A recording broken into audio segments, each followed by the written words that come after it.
dia a todos. Bom dia. Que a paz de Jesus esteja envolvendo cada um de nós. Nós, como já foi falado aqui, trouxemos o tema o mendigo insistente. Poderia ser renitente, teimoso, qualquer coisa do tipo, tá? Explicaria cabível aqui na nossa temática de hoje. É um caso, talvez seja conhecido de alguns ou muitos de vocês, mas que para mim é novo. Eu conheci há poucos dias, eu achei ele bem interessante. Aí eu tomei ele como inspiração para a nossa abordagem de hoje e para outras casas que a gente também costuma falar. Mas antes de entrar nessa questão propriamente do caso, vamos ver algumas questões que são significativas para nós no entendimento até do próprio caso, né? Então vamos rever a doutrina, a finalidade da nossa encarnação, que nós sabemos bem, visa nos introduzir ao processo de aperfeiçoamento gradativo, dia a dia, semana a semana, mês a mês, ano a ano, e vai mais depressa para quem se dedica mais a si mesmo, né? Quando a gente coloca mais atenção e que a gente se concentra, se estuda, se aprimora, o progresso é mais rápido. Então nós podemos progredir mais rapidamente no aspecto moral, no aspecto intelectual, no aspecto técnico, nas nossas habilidades, dependendo do que nós focamos, da nossa dedicação, do nosso empenho pessoal. Por isso que uns evoluem mais depressa que outros, porque se dedicam mais a si mesmos. E o progresso, ele segue para nós duas vias, né, que é o intelectual e o moral. E esse é um ponto importante para nós aqui hoje. Eu estava até revendo algumas questões do Livro dos Espíritos, onde trata-se disso aí, né, da questão do progresso intelectual. Geralmente ele precede o moral. Vem primeiro o intelectual, que vai nos dar a condição, inclusive, de compreender melhor os aspectos da moralidade e da sua importância na vida humana. Que bom, que ótimo teria sido se o caminho tivesse sido diferente da humanidade, que o moral tivesse vindo antes. Então nós teríamos um panorama da nossa humanidade hoje totalmente diferente do que nós temos, né? Teríamos mais harmonia entre as pessoas, entre os grupos, dentro das famílias e mesmo entre as nações. E não estaríamos vivendo de forma alguma certos acontecimentos, inclusive a nível mundial, que hoje tem impactado, né, toda a humanidade. E a gente não sabe o que virá no dia de amanhã, porque ainda teremos novidades da mesma natureza. A gente fica já até com o pé atrás, né? Tem que ficar preparado realmente, porque nós vivemos no planeta um momento muito delicado. Então, é a questão do progresso intelectual e moral. Está ali na questão 780, 785 do Livro dos Espíritos, onde se fala justamente disso, desse progresso, né? E cabe a nós, obviamente, de posse do conhecimento espírita e espiritual que nós temos, imprimir um ritmo mais do campo moral para nós na vida atual, porque é o que vai fazer a grande diferença. Já que tivemos já ao longo de séculos e milhares de anos a oportunidade desse desenvolvimento. E frequentemente nós focamos muito o intelectual, o desenvolvimento técnico, né? Até para suprir as nossas necessidades imediatas. Então ele tem a sua importância, a sua função e o seu valor. Mas no desequilíbrio é que nós encontramos os grandes problemas humanos. E a nossa doutrina trata exatamente disso. A doutrina espírita está aí exatamente para isso, para nos dotar de conhecimentos, de esclarecimentos suficientes para que a gente possa avançar hoje um pouco mais depressa no plano moral, já que no intelectual sempre tivemos a oportunidade e muito nos dedicamos a isso. Vamos recordar aqui que a felicidade que nos é possível nesse solo do planeta Terra é uma felicidade relativa. A questão 920 do Livro dos Espíritos trata disso. Então vamos sempre recordar, é possível ser plenamente feliz na Terra? Perguntou Kardec, a espiritualidade superior. Eles responderam, não é possível a felicidade em sua plenitude aqui no planeta. Mas cabe a cada um fazer os enfrentamentos necessários, minimizar as dificuldades, as dores e os sofrimentos e procurar ser tão feliz quanto possa. Então essa é uma felicidade relativa. E se isso já é possível, então essa deve ser a nossa meta de cada dia. A meta de cada dia. Não é deixar para depois. Não estou bem hoje. Mas o que está acontecendo? Por quê? Em razão de algum problema íntimo, alguma dúvida muito grande, alguma inquietação, preocupação com o futuro, exagerada, apego ao passado, o quê? Onde está algum motivo? Algum relacionamento humano, alguma questão não resolvida?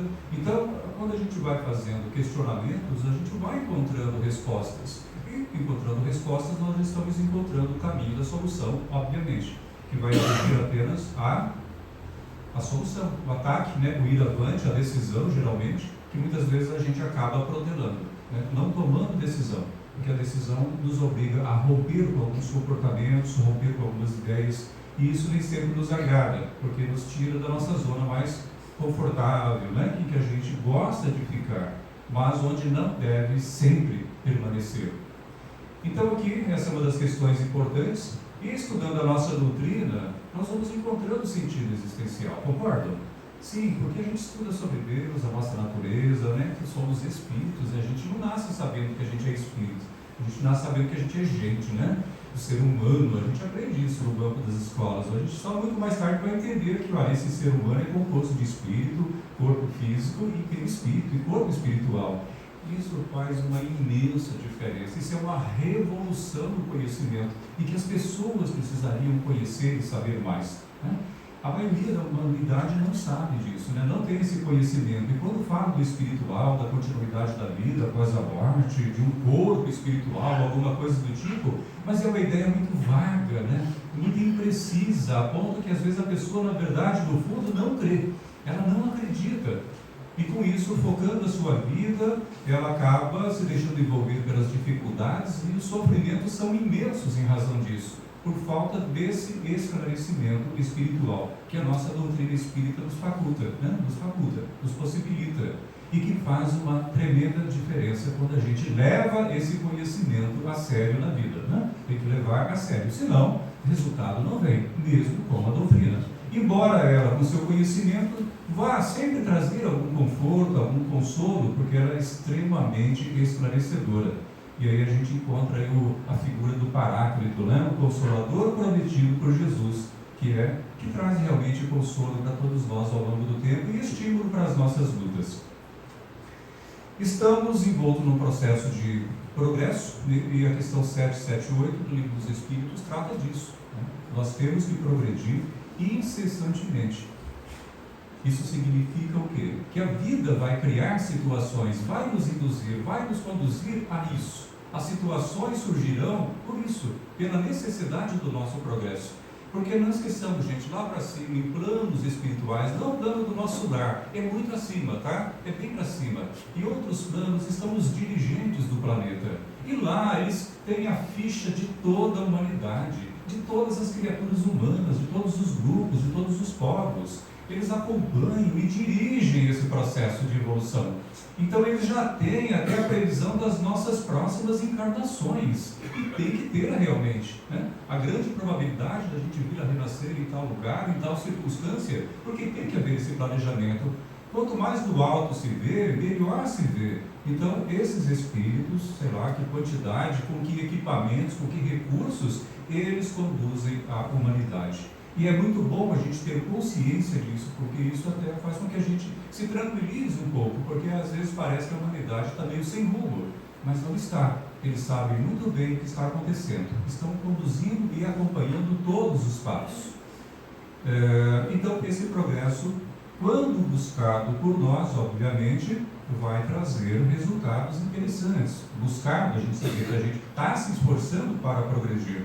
E aqui nós estamos falando do progresso moral. Nós buscamos até o conhecimento intelectual na doutrina, intelectualmente, interpretamos, entendemos, aprofundamos, mas o objetivo é a transformação moral. Aí vai de encontro ao que Kardec falou, que nós como espíritas seremos reconhecidos exatamente por isso, pela transformação moral. Ele não falou pelo conhecimento, ele falou assim, pelo autoconhecimento que deve nos levar a perceber as nossas tendências de comportamento, e principalmente as más tendências, e combater essas más tendências, que é o trabalho moral, para que a gente melhore o relacionamento íntimo, conosco mesmos, nos harmonizemos e também possamos estabelecer um melhor relacionamento com todas as pessoas, e principalmente com as diferenças que nós percebemos nas pessoas. Esse é o ponto-chave para a nossa evolução mais rápida. E a doutrina espírita está aí para isso. O espírito não. O Carlos, ele estava encarnado ainda. O Rizzini, Carlos Toledo Rizzini, no livro Evolução para o Terceiro Milênio, um livro maravilhoso, ele nos diz: somos todos nós espíritos imortais, encarnados em trabalho de autoaperfeiçoamento.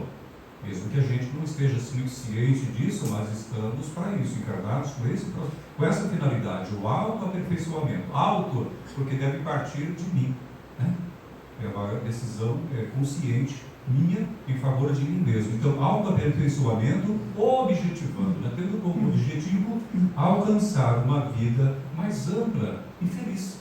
Então, o propósito é a felicidade. Isso vai de encontro à questão 132, né? Por que nós estamos encarnados? Justamente para progredir e alcançar a perfeição. Mas a perfeição para quê? Para alcançar a felicidade. A questão 115 fala disso claramente, né? Simples e ignorantes na nossa origem, porém submetidos às experiências diversas que nos esclareçam e progressivamente nós nos aproximemos da perfeição. Nessa perfeição é que estará a pura e eterna felicidade. Muito claro, gente, isso é muito esclarecedor para nós, e não só nós na Terra, para os seres em qualquer lugar do universo, porque aqui é uma verdade universal, né? Não apenas para os terrestres, né? Os terrenos, os terráqueos, como queiram. Então esse é um ponto fundamental. Seguindo, vamos ver aqui a questão 785, até coloquei há pouco, 785, qual o maior obstáculo ao progresso? E qual foi a resposta da espiritualidade a essa pergunta de Kardec? Onde estão os nossos maiores obstáculos a progredir? É na falta de livros, de cultura, de relacionamentos? Não, disseram eles que o orgulho e o egoísmo. Aqui está a raiz de tudo, ao progresso moral, disseram eles, né? Não o progresso intelectual. Foram bem claros, o intelectual sempre está acontecendo, porque a gente busca mais, né? Até por necessidade. Mas o progresso moral, muitas vezes, ele tem como grande obstáculo justamente o orgulho e o egoísmo, que nós frequentemente insistimos em manter, né? Nas diversas situações da vida, né? O orgulho e o egoísmo, o pensar muito na gente e se sentir-se superior às outras pessoas, né? É o orgulho e o egoísmo predominando. O que existe de orgulho e egoísmo é o que causa todos os nossos sofrimentos, né? Todos os nossos conflitos. À medida que nós vamos diminuindo a presença deles em nossas vidas, obviamente vamos encontrando mais paz, mais equilíbrio, mais satisfação, porque vão melhorar o nosso relacionamento conosco mesmos, né? À medida que a gente supera o orgulho, nós vamos ficando mais, obviamente, humildes. E a humildade traz paz, traz tranquilidade, porque nos coloca numa sintonia mais rápida, né, mais perfeita com a espiritualidade superior, porque nós vivemos num universo vibratório. São inúmeros campos vibratórios, e a gente sempre está em sintonia com algum campo vibratório. E nós nos alimentamos desse campo vibratório, com milhões de criaturas que vivem nesse campo, e alimentamos também o mesmo. Só que a gente vive mudando, né? Uma hora está ali, outra hora está em outra frequência, então a gente vive mudando de frequências vibratórias. E quando nós lemos a André Luiz e outras obras, nós vemos como é importante essa questão vibratória. Nós vamos lidar com isso diariamente no mundo espiritual, né? Aqui não, mas no mundo espiritual sim, é isso, né, que determina a condição de cada um. E a elevação vibratória deve ser a nossa grande meta, mas ela vai se dar como consequência das nossas escolhas, da nossa postura diante da vida, na Terra ou no espaço.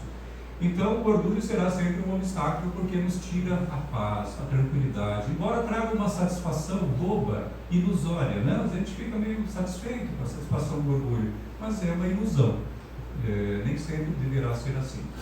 E o egoísmo, né? O pensar muito só em si, esse será um grande problema, e tem a ver com a nosso caso, que nós vamos colocar depois.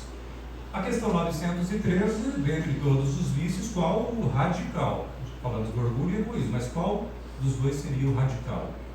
O egoísmo, né? Dele deriva tudo, segundo a espiritualidade, né? Todo mal deriva dele, e aí é que está a verdadeira chaga da humanidade, né? Ele é incompatível com a justiça, o amor e a caridade. Ele neutraliza todas as outras qualidades. Olha, gente, como é sério essa questão, né, do egoísmo. Pensar só em si, buscar só para si, ignorar o outro, né? Ele chega a neutralizar as outras qualidades da alma. pessoa já desenvolveu-se muito em alguns aspectos, mas ele neutraliza. E é claro, incompatível com a justiça. Eu não vou conseguir ser justo alimentando o egoísmo, de forma alguma, né? Porque eu estou deixando de ver os direitos, o respeitar o outro nas suas necessidades, naquilo que ele às vezes atende de essencial. O amor, né? Claro que o egoísmo é contrário ao amor e, obviamente, a caridade. Vou fazer caridade com sentimentos egoístas? Não, eu preciso justamente reduzir o meu egoísmo para ir até o outro, para ceder, para perdoar, para compreender, para ser bom, para ser indulgente, não é? É isso aí. Obviamente que o egoísmo e o orgulho vão impedir essa prática da caridade, que é o caminho de progresso mais rápido, né? Que é o amor a si mesmo e o amor ao próximo. Bom, aqui nós temos um caso que eu achei bem interessante, ele é bem simples, né? Como eu disse, alguns de vocês provavelmente já conhecem. O Chico tem o seu amigo e um mendigo. No material que eu peguei lá era o mendigo renitente. E eu mudei para insistente, só para ficar diferente. Só para ficar diferente. Mas na verdade é renitente. É que o insistente é mais conhecido também, né? Renitente, o que é isso? Então, renitente, né? Insistente, teimoso. Às vezes a gente, olha, o fato de ser insistente não quer dizer que seja ruim. Às vezes a gente precisa ser insistente e não é insistente onde deveria ser insistente, concorda? Às vezes é preciso desenvolver uma virtude, participar de um trabalho, perseverar em alguma coisa e não sou insistente. Então aí a gente vê que a falta da insistência acaba sendo um defeito. Outras vezes a gente é insistente onde não deve ser insistente, né? A gente é teimoso, né? Falando teimoso, né? Pela personalidade insistente num ponto de vista negativo, orgulhoso, né? Pessoa que não cede de jeito nenhum. Ela vê que está em erro na questão, mas ela não cede mesmo em erro, né? Isso ocorre nas nossas vidas, infelizmente. É a satisfação ilusória do orgulho, uma satisfação imediata, mas que é um grande obstáculo à nossa evolução. Enquanto nós não alijarmos de nós essa tendência de comportamento, nós estaremos na contramão da evolução. Então aqui nós temos esse caso, e aqui um senhor, amigo do Chico, o procura lá certo dia, em sua casa, e ele diz para ele: Chico, um mendigo resolveu dormir no alpendre, né? É o caso antigo, até tempo dos alpendres ainda, né? O pessoal que tem mais idade, como eu, sabe dos alpendres, né? Essa áreazinha que a gente tinha nas casas, muito comum nas casas antigas, muitas casas de madeira e algumas de alvenaria que a gente ainda tem na cidade, tem os alpendres, né? Aquela área de lazer ali, onde as comadres gostavam de se encontrar, bater papo, né? E falar, né, Godinho, sobre assuntos nobres, né? E os homens também, né? Muitas vezes se encontrando ali para tratar de assuntos diversos, jogar a conversa fora, mas também assim, jogar a conversa fora às vezes é muito gostoso, né? Tá junto, tá se relacionando. Hoje a gente quase não se relaciona muito. As redes sociais, o WhatsApp tiraram muito disso da gente. A gente já não conhece nem a voz das pessoas, né? A pessoa liga para você às vezes e fala: quem é que está falando, né? Você já perde a identificação até do timbre de voz das pessoas. É muito triste isso, né? Eu até já comentei um dia aqui um caso de uma amiga minha, ela é uma senhora já, idosa, ela falou para o colega dela, né? Que eu não conheço, amigo de lá de décadas, e então ela falou: deixa que eu te passo uma mensagem sobre isso, né? Não é que é algo que eles tinham decidido fazer, mas depois eu te passo uma mensagem confirmando ou não. Aí disse que ele falou para ela: agora então passa por áudio, né? Porque eu estou sentindo saudade de voz de gente. Olha, gente, ouvi isso, né? Sentindo saudade de ouvir voz de gente. E é isso mesmo, é verdade. Muito triste, né? A gente que veio aí de outras referências, de outro momento. Essa ruptura na comunicação, essas mudanças aí afetam mais profundamente do que a gente possa imaginar. Afetam as nossas relações, as nossas formas de viver, de sentir. Mas enfim, com o tempo também isso aí vai ganhando algum rumo diferente e tudo se aprimora. E aí está lá este senhor falando para o Chico: olha, o mendigo resolveu dormir no alpendre, né, na área da minha casa. Já algumas noites, e eu vendo ele naquelas condições desagradáveis, né, o frio da noite, no chão, eu peguei e arrumei um quarto para ele dormir, né, para ele morar. Aí foi uma noite, na noite seguinte ele já estava novamente aqui na minha área. Aí pensei, ele deve ter sido maltratado, não se ambientou lá, então vamos arrumar outro lugar. Aí ele foi atrás do albergue, né? Como a gente tinha o nosso albergue aqui, que hospedou muita gente, né? Fiz muito trabalho voluntário aqui, eu sempre me identifiquei muito com essa área de trabalho. E então buscou o albergue, arrumei lá um lugar para ele foi, dormiu, mas na noite seguinte ele já estava novamente no meu alpendre, né? E continua dormindo ali. Eu já não sei mais como fazer, não sei como ajudá-lo, e eu gostaria da tua opinião, sua sugestão. E aí eu pergunto para vocês, né, o que vocês fariam nessa situação? Se alguém passa a dormir assim na sua área, é claro que isso já não acontece mais hoje, né, gente? Até porque as nossas cercas, nossos quintais, eles não permitem, né, o acesso como antigamente, né, que as casas tinham no máximo, às vezes, um murinho baixinho, você pulava sossegadamente, ou simplesmente abria o portão e entrava. Isso já não encontra mais hoje. Mas naquela época existia. Mas como que nós agiríamos nessa situação? Iríamos fazer o mesmo que esse senhor fez? Procurar um quarto, um albergue? Ou iria simplesmente enxotar a pessoa, opa, aqui não é teu lugar, chamar a polícia, né? Hoje chamaria a polícia, né? Provavelmente. Enfim, ele se deparou com essa situação, procurou encaminhar da forma que a consciência dele dizia melhor, mas não deu o resultado que ele esperava. Ele estava numa dúvida muito grande, então ele pediu a opinião do Chico. E aí o Chico diz para ele, né, olha, meu amigo, ele era amigo do Chico, era um médico espírita. Os nossos benfeitores espirituais me mostraram algumas imagens, né, para esclarecer essa situação. Estão dizendo que, né, mostrando que o irmão que insiste em dormir aí na sua área, no seu alpendre, em vida anterior ele fora também um médico como você, mas ele também foi um fazendeiro, e um fazendeiro muito insensível, né? É o egoísmo predominando, um fazendeiro muito insensível, e que expulsara várias famílias ao longo dos anos de suas terras, deixando-as ao relento e sem rumo. E aí? Bom, se esclareceu sobre a origem do problema. E o que fazer então? Aí o Chico ainda completou que desencarnado, ele transformara aquelas imagens alojadas na sua mente em um complexo de culpa. Ou seja, né?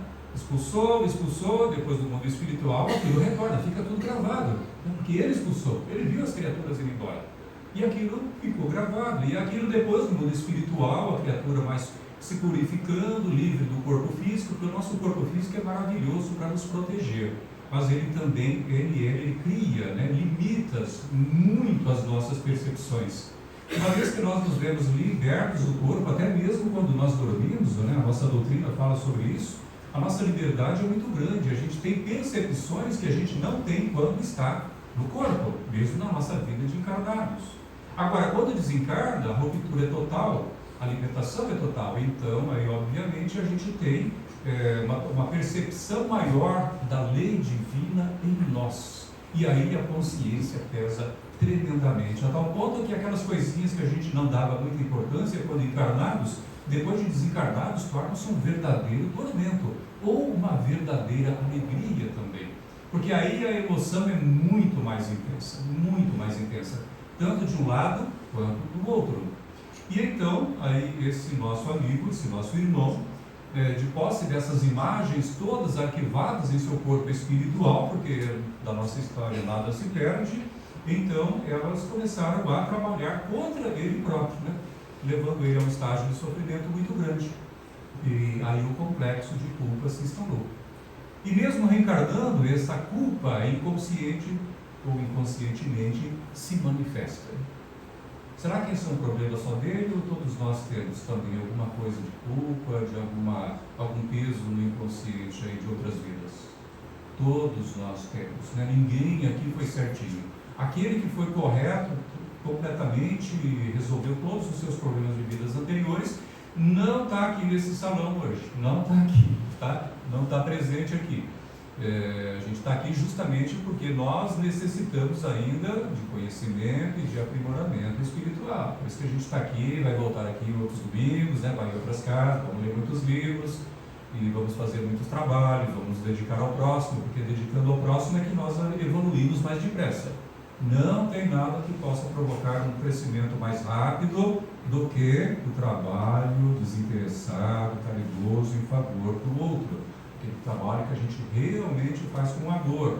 Mesmo que no começo não tenha lá tanto amor e meio na marra, mas com o tempo ele se transforma em amor, porque a gente aí é insistente, e a nossa insistência aí, ela é importante, né? Ela é virtuosa, é uma virtude que vai nos conduzir a tornar aquilo que no começo é difícil em algo natural, espontâneo. E quando se torna espontâneo, a gente é o céu, né? Como o Godinho, quando ele começou com o violino, né, Godinho? Eu não sei como é que foram os primeiros acordes aí, né? Mas hoje a coisa flui, e a nossa vida tem que fluir da mesma forma, da mesma maneira, né? Com tranquilidade e gerar alegria, tal ponto que ele vai querer fazer isso todo dia e nunca se cansa, nunca vai cansar, né?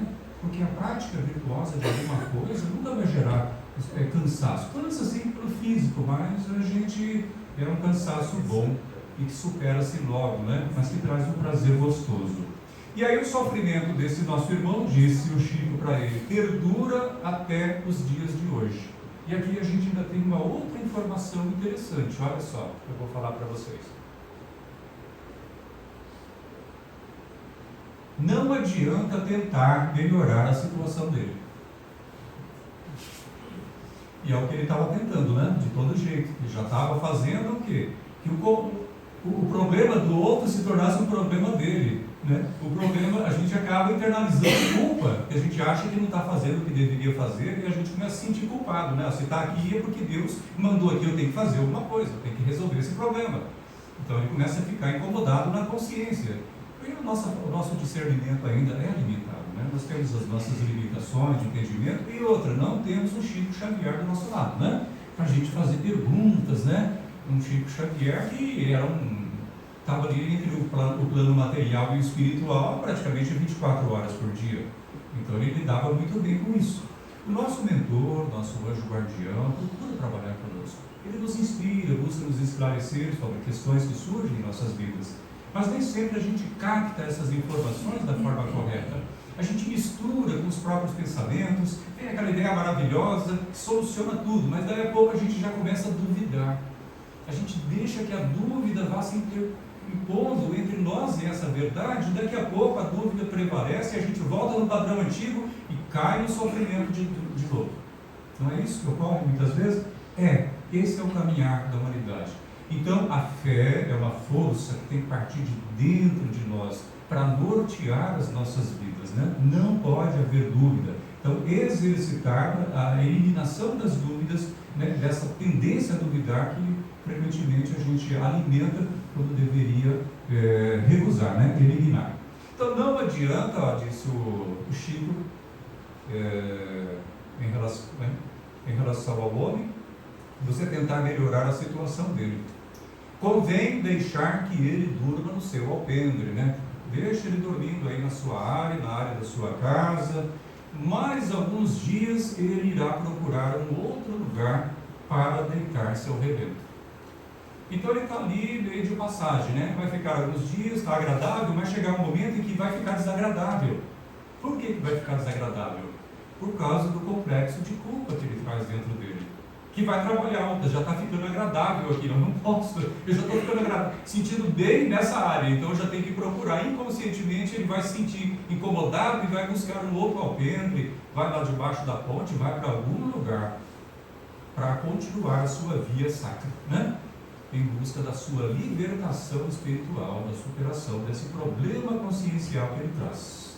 Está claro isso, gente? Né? Essa é a lógica das coisas. O Chico ainda completa que esse comportamento dele vai perdurar até que o complexo de culpa seja desalojado totalmente da sua consciência, deixando de atormentá-lo. Né? E isso vai, obviamente, acontecer, né? Viria acontecer ou não. Talvez ele até permanecesse ali, poderia até acabar desencarnando em condições semelhantes, né, ao rebento. Mas haveria a possibilidade, sim, de ele se libertar. Então todos nós temos fases, né? Às vezes a gente tem uma fase na vida em que o nosso passado trabalha contra a nossa paz de hoje. Mas é uma fase, tem um tempo, pode durar às vezes meses, pode durar até anos, né? De experiências necessárias por quê? A gente está mexendo em arquivos, né? Do nosso inconsciente e precisam vir à tona. precisam vir à tona, né? Costuma-se mostrar assim o nosso espírito como uma cebola que a gente corta, né? Corta uma cebola no meio e a gente vê aquelas várias camadas. O nosso self, o nosso divino está bem no meio. Depois nós temos em cada camada de cebola uma encarnação. E cada encarnação dessa tem os seus registros, toda a nossa história, eletromagneticamente gravados. E de vez em quando, e a última camada é a camada que nós estamos criando agora, né? É a casca, é a última camada, é a personalidade atual. Mas de vez em quando, ao longo do tempo, por força das leis divinas, algumas informações que estão nessas camadas interiores que precisam ser eliminadas, porque nós estamos caminhando para a paz, pela felicidade plena, e precisamos alijar de nós. Então, de uma ou outra camada, vai subir para a camada atual informações que vêm tirar a nossa tranquilidade e a nossa paz. Esse senhor, a gente não sabe a idade que ele tinha, mas de repente isso não veio no berço. Ele trouxe no berço no sentido assim de que trouxe no inconsciente tudo gravado. Mas em que momento da vida dele se manifestou isso? Teve um momento, né? Teve um momento para começar e pode ter um momento para terminar. E assim todos nós trazemos de vez em quando algumas informações dessas camadas interiores. E às vezes elas são motivadas por fatos, acontecimentos que nós vivemos hoje, que cutucam lá, né? Entra em sintonia, eletromagneticamente entra em sintonia, uma onda se casa com a outra, e aí a gente traz as emoções do passado. A gente não traz os fatos, né? Não trazemos os fatos, a lembrança do que fez, mas as emoções que ficaram ligadas àquela experiência vêm para a nossa camada de personalidade atual, que nós estamos construindo, para que sejam bem trabalhadas, bem conduzidas, transformadas em sua natureza, e a gente possa eliminar. As nossas fobias, frequentemente, têm origem aí, e são difíceis de serem superadas. Fobia é algo difícil de ser trabalhado, mas precisa ser trabalhado, né? Pelo menos que se diminua ao máximo, né? Parece que a fobia do outro é uma besteira, uma bobeira, né? Que é fácil de resolver, fácil, é só você fazer assim, para de pensar nisso, quando você está diante de tal situação, é só você pensar de forma diferente, pronto. Não é assim. Os registros às vezes são poderosos, são profundos, são muito fortes, são intensos, e as emoções que vêm e tomam conta. Tomam conta, às vezes a ponto de suprimir a capacidade de raciocínio da pessoa. A pessoa não consegue raciocinar. Imagina que ela vai trabalhar o pensamento positivo nessa hora. É difícil realmente, mas é claro que tem que se buscar o enfrentamento das fobias e outras situações, né, que afloram a nossa consciência, mesmo que a gente não sabe a origem delas, para que sejam trabalhadas, né? A gente não precisa viver no sofrimento a vida inteira. Mas se aflora, é porque algo não foi bem vivido lá atrás. É a nossa responsabilidade, não só em relação ao hoje, mas também ao ontem. Então precisa ser feito o enfrentamento. Não poderia ser simplesmente apagado isso, deixado de lado, não, porque daí é a lei de Deus. Como é que fica? Tem que ser feito o enfrentamento. É a lei do retorno. Então retorna para que seja feito o enfrentamento adequado. Então assim, dessa forma, nós também vamos alijando da nossa consciência aquilo que nos incomoda. E até da nossa inconsciência, né? Que é aquela parte que a gente não se lembra. E aí a coisa deixa de nos atormentar.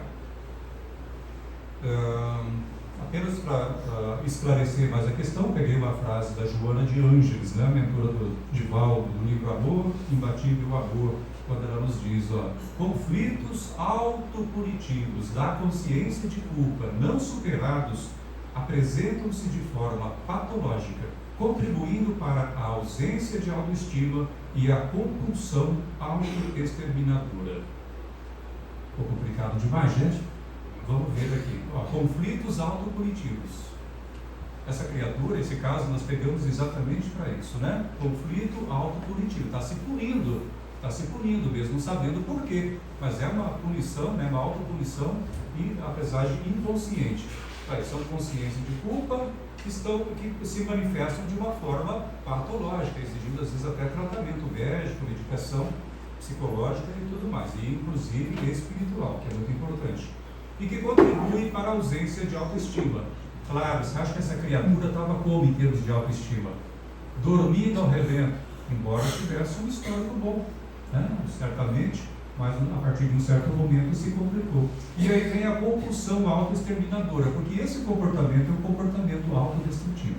Nesse livro, Amor Imbatível do Amor, é um capítulo que a Joana de Ângeles destaca exatamente para a questão dos comportamentos autodestrutivos, que se manifestam de diversas formas.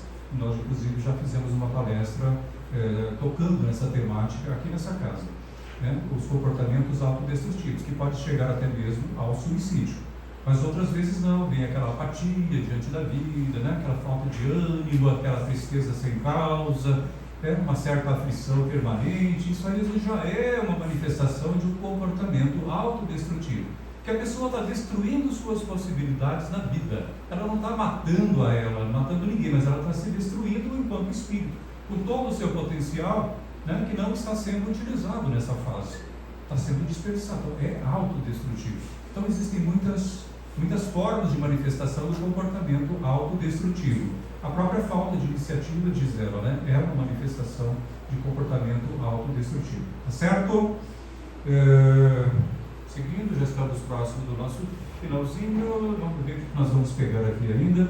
Questão 621, apenas para complementar o que já falamos, a lei de Deus está inscrita na nossa consciência. Essa manifestação desse passado, desse nosso irmão, se deveu a isso. Por quê? Entrou em confronto com a lei divina que já está em nós, e desde o nosso princípio, quando nós saímos das mãos de Deus, a lei divina já está presente em nós. E ela vai se manifestando ao longo do processo evolutivo, tornando-se cada vez mais clara. E aí, quando entra em confronto, né, a lei divina com o nosso comportamento infeliz ou feliz, aí a gente tem as consequências naturais disso.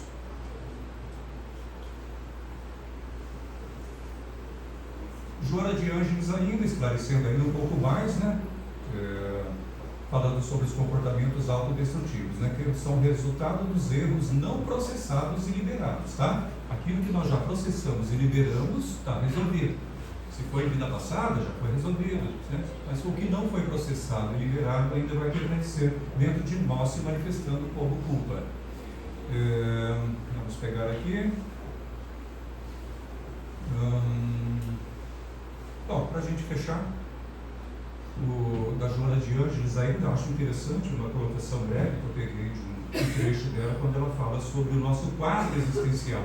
Às vezes a gente tem um quadro existencial, um quadro reencarnatório meio complicado, familiar, às vezes o corpo físico com limitações, problemas, mas outras vezes não. Mas a pessoa às vezes tem tudo em dia, tudo maravilhoso, né?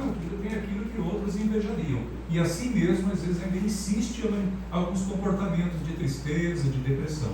Claro que isso tem suas causas em vidas passadas e tem que fazer o enfrentamento adequado hoje.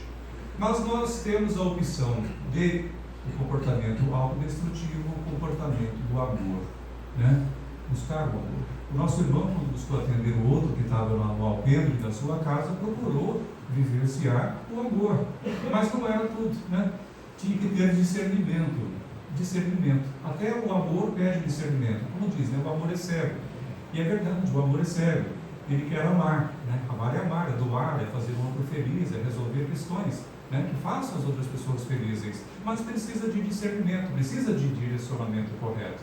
Por isso que o Hamed, o Espírito Hamed nos diz, né, quanto maior for o nosso discernimento, maior será a nossa habilidade para amar. Então a gente vai amar da forma mais correta, quanto maior for o nosso discernimento.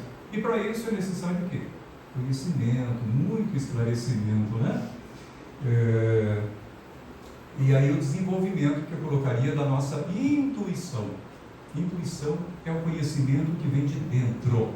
Às vezes você fala, ele vai ser intuído. Não vai ser intuído, vai ser inspirado. De fora vem a inspiração, a gente se inspira em algo que está fora. A intuição é o conhecimento que nós já adquirimos, se manifesta naturalmente. Claro que às vezes a gente não sabe se está vindo da intuição, está vindo da inspiração, mas não importa. Mas a intuição é o conhecimento adquirido. Na questão 122 do livro O Consolador, né, que é um livro de perguntas e respostas muito interessantes, perguntou-se a Emmanuel, né, que é o que respondeu as perguntas. O que se deve fazer para o desenvolvimento da intuição? Né? É isso que vai nos dar clareza diante da vida. Né? E ele respondeu: o campo do estudo perseverante, com o esforço sincero e a meditação sadia. É o grande veículo de amplitude da intuição em todos os seus aspectos. Tá? Nem vamos poder comentar isso, mas fica aqui a dica, né? Podem ler em casa, reler, para poder entender mais a fundo, mas o importante é, obviamente, o estudo perseverante, né? A análise profunda daquilo que a gente está lendo, estudando, confrontando com a vida, confrontando com situações, para que a gente vá adquirindo o discernimento, a clareza e internalizando o conhecimento. Mas Jesus viveu a intuição o tempo todo, obviamente, né? E nós estamos a caminho disso. Pedro nos disse: o amor cobre a multidão dos pecados. Né? E Jesus nos falou: ama o teu próximo como amas a ti mesmo. E a gente encerra aqui com essa frase de Jesus a nossa exposição de hoje. Muito gratos à casa, a todos vocês pela atenção, né? E os nossos desejos de paz a todos.